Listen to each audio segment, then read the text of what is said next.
You walk down to the beach and you look at the sea and it still comes up to the stones like it used to, and still does. You can't see 1 millimetre, 2 millimetres rise in the sea level a year. It's just an impossibility. And through what's been going on now with Gwynedd Council, saying that they're going to destroy our village in 2045 or 2055, well, why?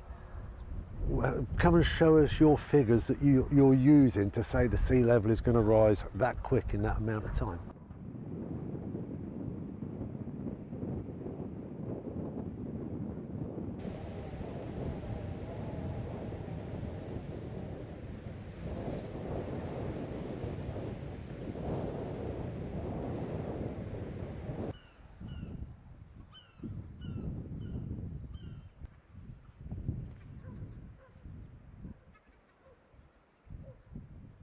House sales have been destroyed. They lost 40% of their value virtually overnight. It became virtually impossible to get a mortgage. So the young people in the village, if they hadn't got the cash to be able to buy a property, they couldn't buy one in where they want to live.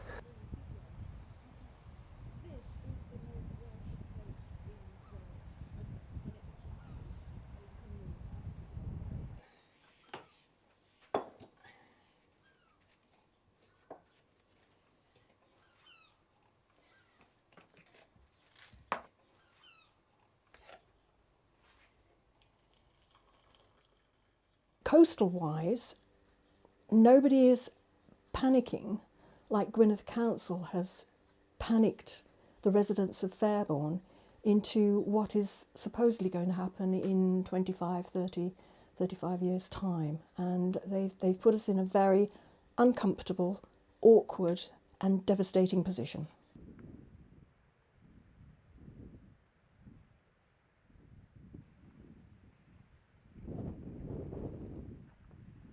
We feel uncomfortable being called the first climate refugee village.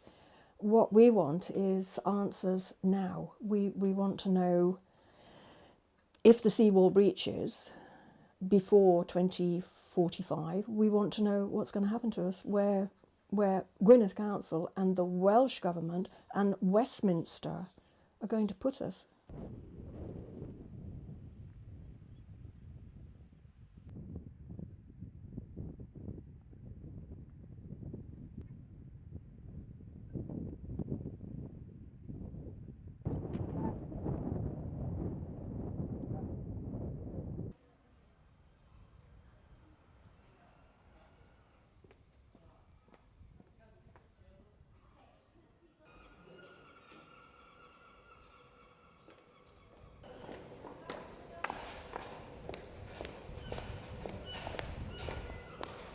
So the report, the SMP2, which is really the report that details all of this, suggests that we move to decommission at about 2045 and that the process is complete by about 2055.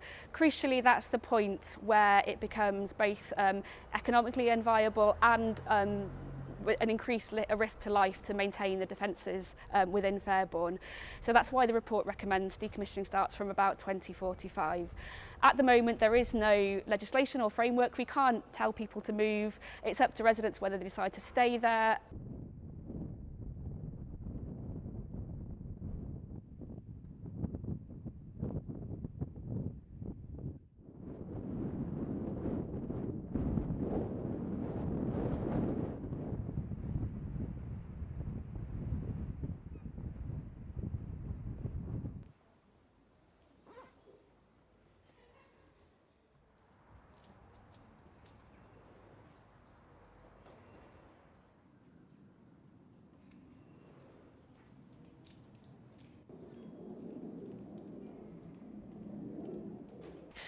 Decommissioning will eventually mean removing the village and all the infrastructure that goes along with that.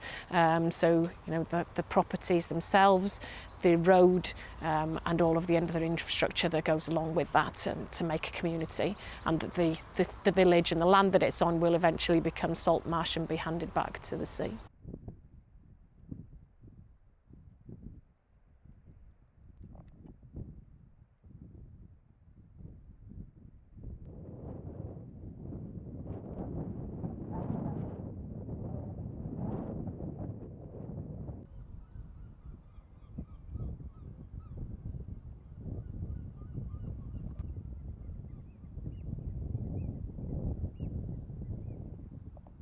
The natural evolution of a coastline is very, very slow. But if we're trying to hold the line against something that's trying to fight against that, essentially, when you do get a little weakness, or you perhaps get a really significant storm event, it causes changes very, very quickly and perhaps very, very catastrophically. And this is one of the concerns with locations such as Fairbourne.